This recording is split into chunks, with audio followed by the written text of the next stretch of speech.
The vertices of an equilateral triangle are labeled x, y, and z. The points x, y, and z lie on a circle of circumference 10 units. Let P and A be the numerical values of the triangle's perimeter and area respectively. Which of the following is true?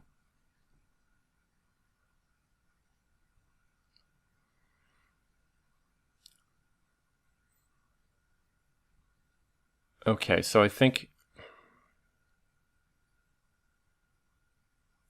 the fact that we have an equilateral triangle and a circumference of the circle that the triangle is inscribed in means, of course, that the area and perimeter are fixed numbers, but I don't know if it'll be the easiest thing to figure out exactly what those are, but we don't need to figure out what they are necessarily. We just have some kind of relations between these things. Or maybe it would make sense to just figure out what they are, given some of these relations are equations.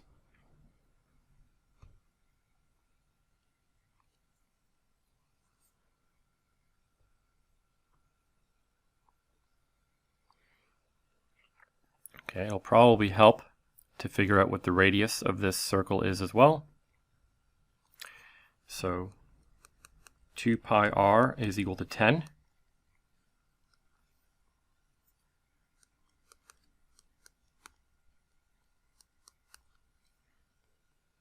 So r is 10 over 2 pi. I can drop a side here.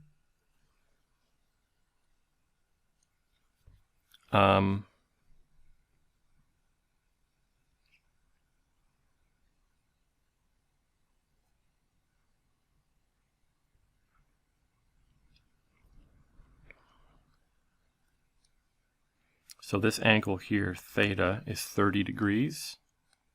So theta is pi over 6. So how does my goodness, what oh man.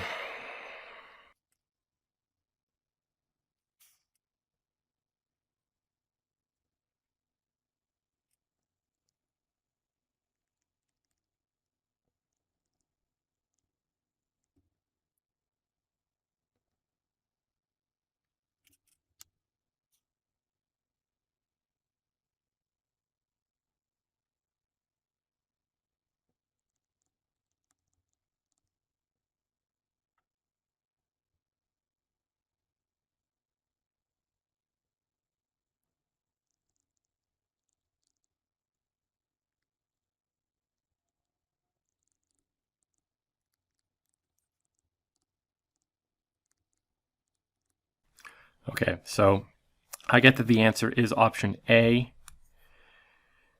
Just tedious trigonometry and figuring out the best way to set things up with the problem here.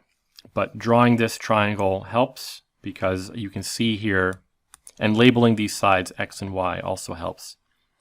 The perimeter of this triangle is going to be 6y, right? This is 2y, and then it's an equilateral triangle, so these other sides are also each 2y.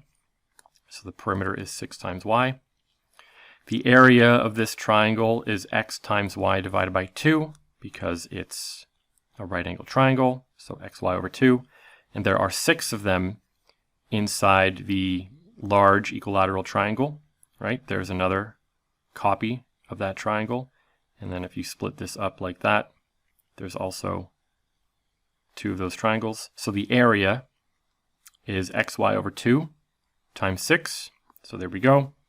I noticed that 2 of the options given in the question deal with the ratio a divided by p, or p divided by a.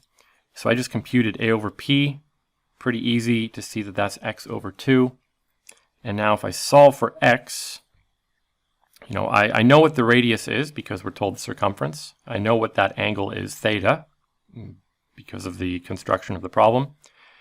So I can solve for x, and it is equal to r sine theta, where sine theta sine of 30 degrees is a half.